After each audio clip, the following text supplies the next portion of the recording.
I'm Jenna. Welcome back to summer camp. And today we are thread painting. When I was given this assignment to do thread painting, I'm going to be honest with you, I have never done it before. I've done embroidery, which I would consider a form of thread painting, but I've never actually sat down at a machine and tried to create a piece of art with lots and lots of colors of thread. I do my own quilting on my quilts, but it's nothing like this. And so as I was researching, I was just looking at all the different ways you can create art with thread. And so let's go into some of them. What first comes to mind is embroidery. Another version is taking a panel or a painted cloth and then intensely quilting the whole thing in various colors. This last version is more modern and I love it because it adds so much texture. And after researching all of the different ways that I could do thread painting, I looked at our Finesse line and all of the different colors we had and wanted to choose a painting that would highlight all of those things. So I grew up in a house with a mom who is an artist. She paints, and she didn't start painting until around 10 years ago. But growing up, she valued art. And so at our house, we just had paintings everywhere, all over the wall. We would go to museums all of the time. And I lived in Manhattan for a couple of years. And one of my favorite memories is in third grade, we were about to move to Texas. And my mom, she snuck me out of school without telling my brother or my sister. And we went to the MoMA. And we sat and we drew all of the paintings. We took pictures. I have pictures of me going like this with a bunch of different paintings. And so doing this project just brought me joy because I could take what I've learned from my mom, and because she's taught me a lot about values and color theory and all the fun things, and try to translate it into a quilting project. I think that quilting is a huge art form that a lot of people don't realize. Like, you can apply all of like artistic color theory and values and all that into quilting and create this beautiful masterpiece. So I want you to take my thread painting, honestly, with a grain of salt.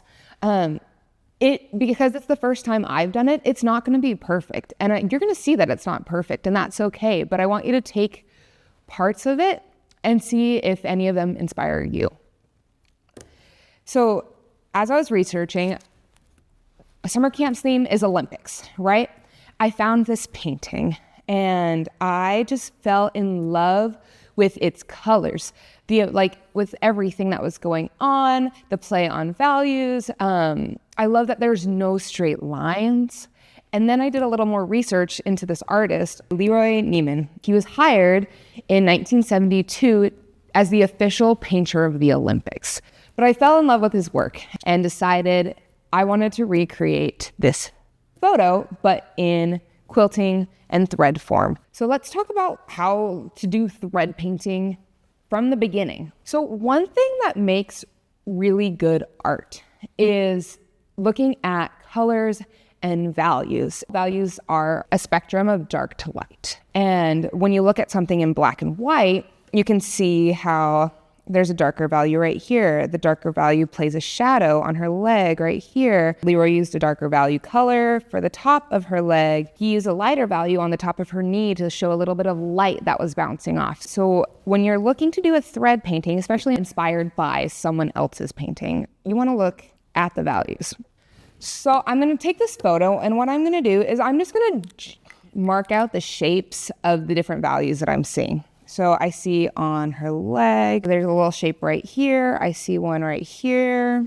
I'm doing this just so that when I am ready to go quilt on my fabric, I know what shapes I want the values to be marked out. So I notice on her face, there's this shadow that helps show her nose.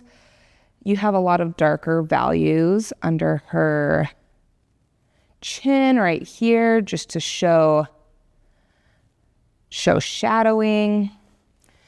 It's really hard to see on camera, but on her leotard, there is a part right here where it is just like straight black. So I'm marking right there. I see this part on her arm.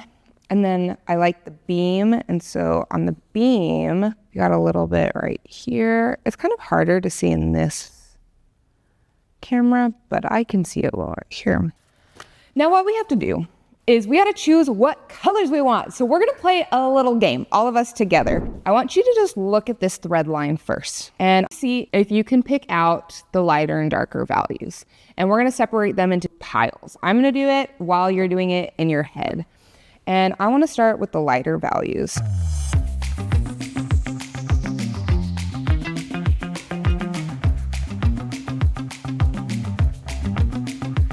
Hey, for those of you at home, is this how you would have grouped them? Here's my favorite trick for checking values on your iPhone using your camera. When you go to take a picture, you're gonna click on the top arrow and it's gonna show you a menu bar. You're gonna scroll all the way to the right and it's gonna show your picture in black and white. And now that we have our setting correct, I'm gonna take my camera and put it on top of the thread to take a picture to see if we got our values right. Okay, did you guess right? Because I did not. So as I'm looking at this, it looks like this yellow that I thought would be darker is more of a medium value. It's that little guy right here. So I'm gonna just throw him in the medium block. This green and this yellow that I thought were gonna maybe be more of medium values are actually lighter values. So we're gonna throw them over here. And now that we know the different values of the threads, we can kind of pick and choose what we want to use for our light and dark. So for example, maybe for my light value on the leg, I want to use this peachy color. And for the darker value on the leg, I want to use this pink. And I think that would play with it really well, even though like a human's leg is not pink, right? But it would be fun.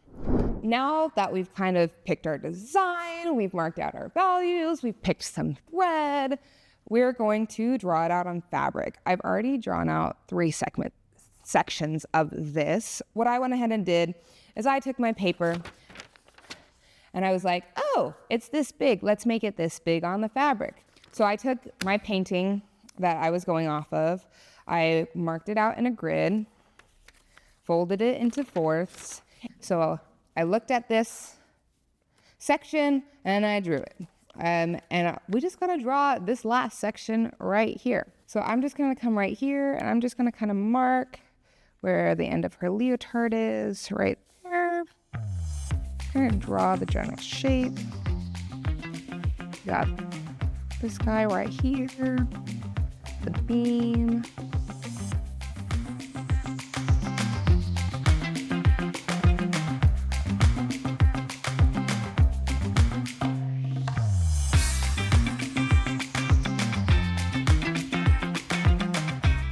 Okay, I feel like that's good enough, right?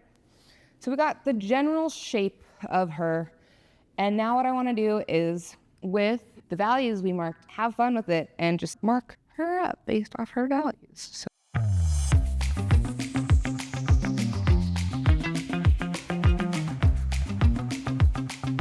now we got our girl and we're gonna take her over to the long arm, and what I'm gonna use to trace her is a thread color that is similar to my fabric. And we have this really pretty marigold color.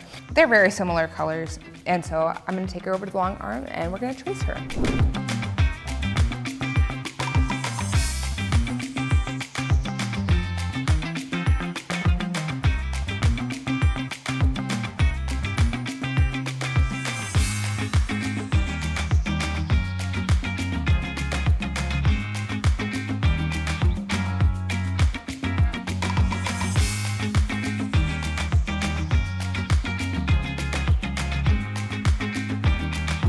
And here we have our beautiful gymnast. I love the way the bar turned out. I love the way her hands look.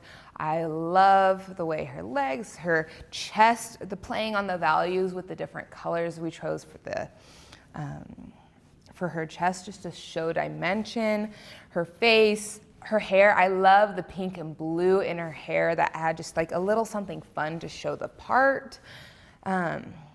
It just all turned out great. The only part I hate, and I'm gonna be honest, I'm a little bit of a perfectionist, and this is the first time I've done something like this, right? And so when I started doing the flags, all of this puckered, which we don't want it to pucker. And that's one thing I really hate. Like, I started doing these guys, and I like the way these guys turned out, except then you had this flag right here that really puckered bad. And then after that, in my head, I just thought, ugh, I hate the way this is going. I don't want to do this anymore. And I let this piece of art sit for a month or so. Like, I didn't touch it just because I was so frustrated with it because I didn't want to finish it. And then a couple days ago, I said, okay, Jenna, get it together. You're gonna finish it. You're gonna figure out a way to make it okay. And I brought it to all my coworkers and they said, Jenna, it looks fine. No, it does not look fine, okay? We're gonna fix it. And here's how I like to make any work of art look better. It's just my fun little trick. You put it in a frame with a white mat, or you can choose a different color, but I like a white mat. And all at home I have gold frames. Like, I just spray paint every frame I have gold, throw all my art in a white mat. So I decided, what if we make this a mixed media art piece, right? Like, you saw some of the inspirations of different thread painting ideas. Like, let's just think outside the box. So I'm not even gonna draw anything on this girl right now. All I'm gonna do is I'm gonna take some scissors and I just wanna cut around, because I like the way the background turned out. So I'm just gonna take these, I'm just gonna cut around all of the parts I hate.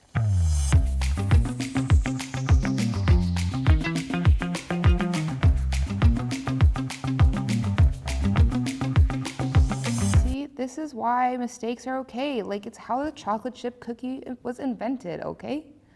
Mistakes are fun. They lead. Oh, that's kind of fun. Oh, okay. Look, that's kind of cute. Okay, now we're gonna put it in our frame and I'm just gonna hold it down so you can see. And all I did is I just drew a bunch of doodles and I marked where her head was. I'm just gonna put her right there. I'm gonna take my doodle background and I'm just gonna make sure it's on top of her head. Ready? Drum roll, please. Reveal. She's so cute. Oh my gosh, let's look at her. That actually worked out so well. Maybe I need to move this up a little bit higher, but she's so cute. Wow. I really actually love the way this turned out. I think cutting the flags off was the best idea. Maybe like right here, I want to just take this down a little and back up and kind of like play on that, but I'm not going to do that right now. She's absolutely gorgeous. And I know that most of you guys at home aren't gonna go home and like do a thread painting like this, but I want you to look at your quilts and I want you to think outside the box. I want you to play around with color theory. I want you to take out your camera and take black and white photos. And when you're picking your fabrics, look at the values of your fabrics and see how you can create an artwork that plays with someone's eye. And I just want you to start thinking like an artist, because that's really what you are. Everyone's an artist despite what you think. You're a quilter. Quilting is a form of art, okay? Not everyone can do it. And I want you to see how you can elevate and think outside the box. Think outside of a kit or like a collection of fabric. Have fun playing with different colors and different collections and get rid of the kits. The kits are fun. I'll be honest, when I want to do things that are easy and I just want to quilt and not have to think, I do a kit and I love it. But this is your time to shine and to just be creative with it. And let's see how the rest of Summer Games is going.